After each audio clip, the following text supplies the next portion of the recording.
pessoal, tudo bem com vocês? Hoje então a gente vai conversar um pouquinho sobre derrotar a tentação. Como é que a gente faz para com que isso aconteça, que a gente dê um nocaute na tentação e ela não venha a nos fazer pecar. Hoje então a gente vai para o nosso dia 27 de leitura bíblica com base no livro Uma Vida com Propósitos.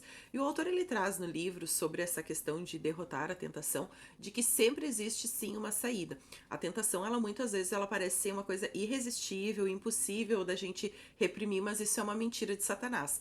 Eu acho que foi no vídeo de ontem, se eu não me engano, a gente conversou um pouquinho sobre como que a tentação, ela nos dá uma oportunidade da gente fazer o certo, ou, né, e também de fazer o errado, caso a gente opte por ceder à tentação.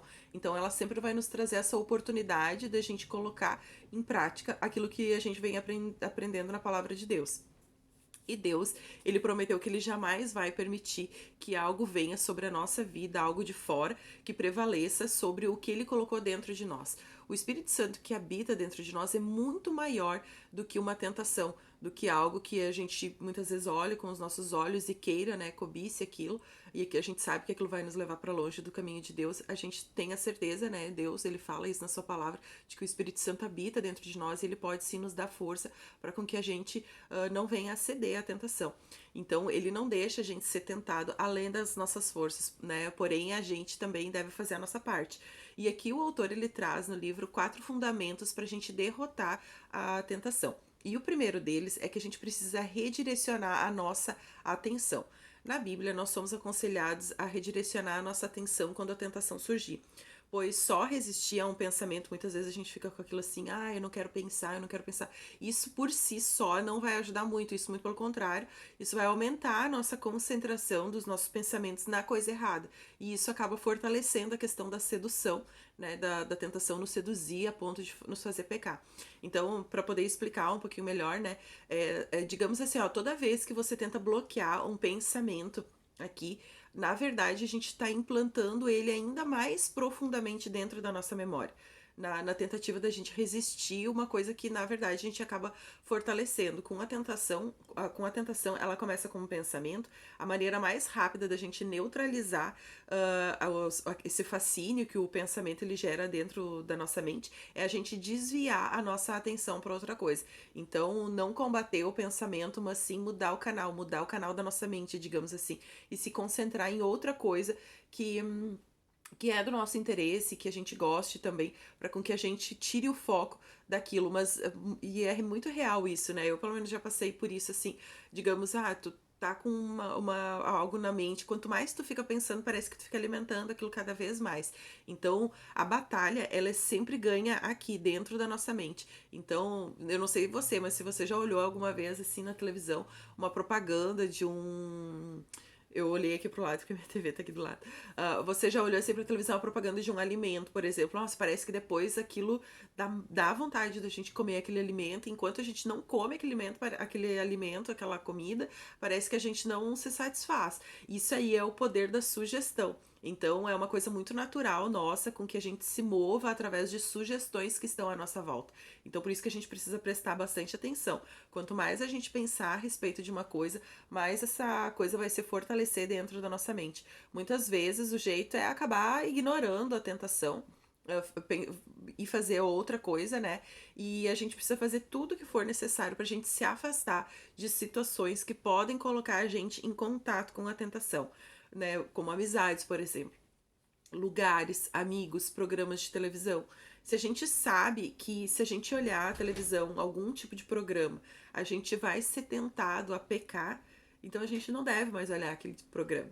Se a gente sabe que tem amigos, né, que a gente sai e que vão nos levar para uma situação onde a gente vai ser tentado, a gente não pode sair com esses amigos. Então, um dos primeiros fundamentos que o autor traz aqui é da gente redirecionar esse nosso pensamento e fazermos boas escolhas, né, não permitindo com que coisas indignas do reino de Deus penetrem nos nossos pensamentos.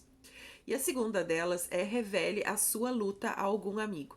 Então não é necessário que você conte para todo mundo, mas pelo menos para uma pessoa da sua confiança que você possa conversar abertamente. Então, se você está perdendo uma batalha contra um mau hábito, um vício, uma tentação que é constante na sua vida, que é um ciclo repetitivo, é aquele ciclo assim, né? A intenção, o fracasso e a culpa. Então, eu quero que você entenda que você não vai se recuperar disso sozinho. Muitas vezes não é fácil. A gente quer lidar com a questão do pecado, com a questão da tentação na força do nosso próprio braço, mas muitas vezes a gente não dá conta. Então, sim, a gente vai precisar de uma ajuda de outras pessoas, né? Algumas tentações, elas são vencidas mesmo só com o auxílio de alguém mais maduro na fé, que vai ser uma pessoa que vai orar por você, que vai lhe aconselhar, que vai lhe encorajar. Então, e Deus também, dentro da nossa família da fé, Deus quer com que a gente ajude uns aos outros nessa questão até de pecado, de tentação, porque quando a gente confessa o nosso pecado, quando a gente confessa que a gente está sendo tentado e a gente está caindo na tentação, a gente coloca à luz aquilo. É um pouco desconfortável, isso acaba nos expondo, nos deixa vulneráveis e ninguém quer parecer fraco, né? Mas se realmente a gente quer ser curado, né, de algum pecado que está recorrente à nossa vida, a gente precisa confessar ele a alguém, pedir ajuda e não encarar isso sozinho, até porque a gente não precisa. Deus nos colocou dentro de uma família justamente para isso, para a gente não precisar ficar carregando algumas coisas sozinhos que a gente pode compartilhar com o nosso irmão. E aqui eu quero fazer um parênteses, né? Tentação é diferente de pecado, tá? Quando a gente está passando por uma tentação, a gente não está em pecado.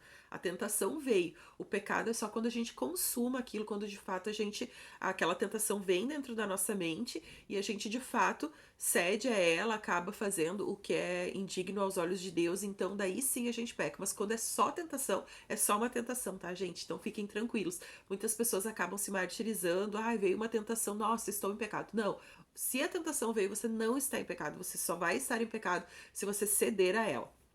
E o autor também traz aqui que é pra gente resistir ao diabo.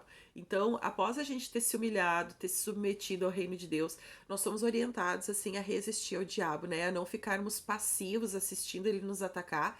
E conforme o Segundo Testamento, a vida cristã ela é descrita como uma batalha espiritual contra as forças do mal.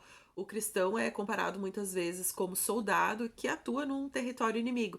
Então, como a gente pode ver, a gente precisa sim estar em ação e resistindo ao diabo, mas como isso? E o apóstolo Paulo ele explica lá em Efésios 6, no versículo 17, sobre a armadura do cristão. Então a questão Efésios 6 ali a gente pode ler, tem várias coisas a respeito disso. Então a primeira delas é a salvação em Cristo Jesus. Você pertence a Deus e não a Satanás. Você é filho de Deus.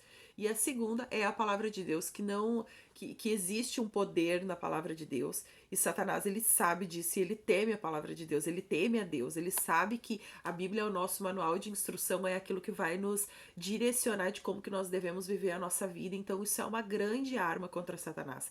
Por isso que é tão importante a gente memorizar as escrituras, né, e saber, assim, várias passagens. Eu não sou uma pessoa que eu sou ruim de endereço, então normalmente eu não consigo decorar exatamente o lugar lá onde tá, mas eu sempre sei, tá no livro de Romanos, tá no livro de Efésios, tá em Hebreus, né? E memorizar as histórias dentro da nossa mente também. Porque no dia mal, no dia ruim, no dia que a tentação vier e que a gente estiver quase cedendo, a gente pode lembrar da palavra de Deus, né? Se a gente não tá com ela ali em mãos, a gente pode lembrar da palavra de Deus pra gente poder derrotar a tentação. Então, nós não vamos resistir ao diabo com pensamento positivo, com otimismo, mas sim com a palavra de Deus.